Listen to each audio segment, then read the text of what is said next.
commandé par le général de brigade Rasloufounirine Bénit Santier. Sa devise pour la patrie.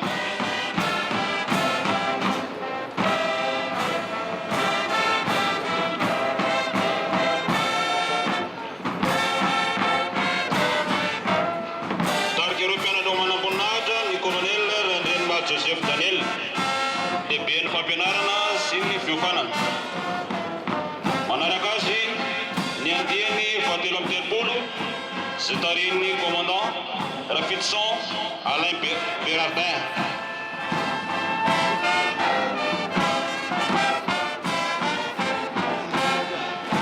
La 33e promotion dirigée par le commandant Rafitson Alain Bérardin.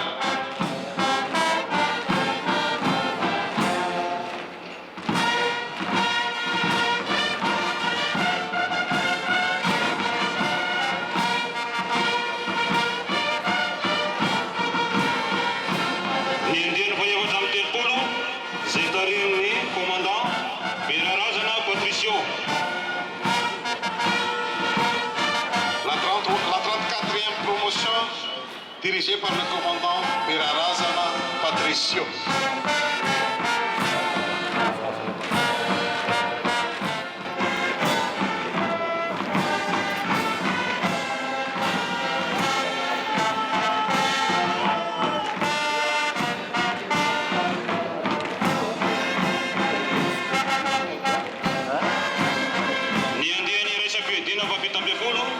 C'est un commandant Béfrésis. Le 10e peloton intégral, dirigé par le commandant Béfrésis.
Secours ny gendarmerie-pirenena ao Ambositra, tarihan'ny colonel Manjakavelo Léonard Auguste, commande ny secours.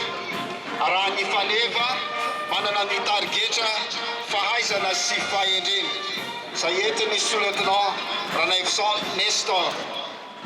Fana gendarme vehivavy voalohany 710 amby zato izy ireo no an-sekoly, fa 930 no hitasika manantanteraka ny maso ankehitriny.